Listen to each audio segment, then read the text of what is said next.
We would just like to ask you to take 5 minutes. We want to get a little feedback. Broadway Bound is about developing new work, and Alethea presented this to us. We were so happy to accept it, and I think she did a powerful job. All the actors, the director. I really am so impressed with the work tonight, this afternoon. But Alethea would like to get some feedback about the show. And so if you have anything you'd like to share or questions you might have, whatever, we're open to anything that's positive that can help enhance the work. So I open it to you. Please feel free. It's a very comfortable environment, and I know Alethea would appreciate anything you have to say. Yes. Hi, Alethea. Wonderful job, wonderful job. So, in regards to the characters, what made you decide to make an all-female cast as opposed to actually giving, sort of the villainous to the men who abuse these women? I wanted to create a safe space because it's a very delicate subject, and I didn't want to bring men in and then have them villainized, right? And then that's a trauma in and of themselves, in and of itself for them. So I wanted this play to be safe to discuss the issues, to have the freedom to just tell the story, and to have the women feel safe. And that was important, to have everyone feel safe in it. And I hope it worked. I think it did, but I hope that you received It did, that worked way. beautifully. Thank you. Anything else? Yes. I thought the casting was really beautiful, and all the different age ranges, and it just shows that trauma stays with you through all these ages. Yeah, and that was important. The story started for Jan. That's the one with Uncle Tim. Her story starts in the 1960s. And then the second story, which is Danny's, that's the one with the little girl who wanted to be the doctor. Her story starts in the 70s. And then the main character, Shay, her story starts in the 80s. And I think it was necessary to show how trauma has, it goes back generations, and it's not defined by any socioeconomic, any kind of definition like that. It just transcends everything. And that was the reason why I kind of brought in, way back where you didn't talk about it. And it's really within our recent memory that people have really started talking about it, but there's still a lot of shame associated with being sexually traumatized. And it's a thing that is real, it's a thing that people carry with them, it's a thing that kind of defines who you are in so many ways, because if you think about it, you might see someone who's a drug addict, right? And you don't know that person's story.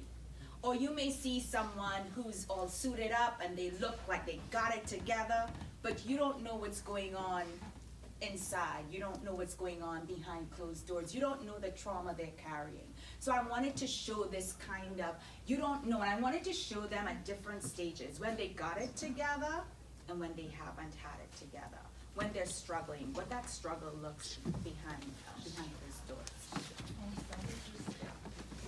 Anything else? Any comments? Any questions or anything that for clarification, because that helps Alethea as well. Bravo, excellent job. Thank you. Yes, good job. Thank you for coming out. I really appreciate the questions, and just spread the word. We'd love more people. I hoped to present a piece that, even though it talks about a topic that is often hidden, that it allowed you to see it in a new light, that it allowed you not to be re-traumatized. That was one of the reasons I didn't feel it necessary to show graphically anything, but I think the story can convey, and that you can see maybe not yourself, and it kind of helps you when you see people to think about what their story is. I was walking down 8th Avenue, and I saw I think it was 4 nights in a row, I saw this woman. And it's obvious that she's on drugs. It's obvious that she's prostituting. And the thought is, what was her story? How did she end up on the streets? Because we don't think about it, right? Or when you walk in, when you walk into your professors, for those of you who have who are students or who are teachers, if you walk into your professors, because I was teaching, I was at university when I first put this play on, and it was a shorter version. People were coming to me. They didn't know that I had suffered sexual trauma as a child. And when we staged this, Jackie Burleson was a professor, my colleague at that time, and she decided to stage it. And one of the things that has allowed me to keep on writing and just kind of going into this play and fleshing it out and adding some more substance to it was when we first staged it at Virginia State University back in 2014. Many of my students, I taught English, many of my students, every class afterwards, we had a 4-night run, and every day I could not teach English. I had 4 classes every day for a week and for weeks following. And every day, male and female students would want to speak about their trauma. They wanted to tell me about their story. They wanted to take off the mask that they were walking around with. They wanted to cast off their shame. And many students at that time decided they were going to seek counseling.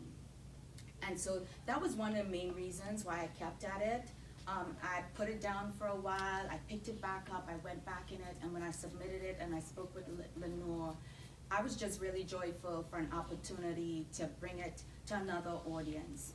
And I hope and pray that this story can transcend this place here and now and go to other stories, because my intention has always been with Renaming Shaim for it to bring healing and for it to generate conversation and to have us think about each other in a different way. So again, thank you. Please spread the word. Renaming Shaim at Broadway. We have one more night. It's our Tuesday night at 8 p.m. and I'd love to see an audience. But thank you so much.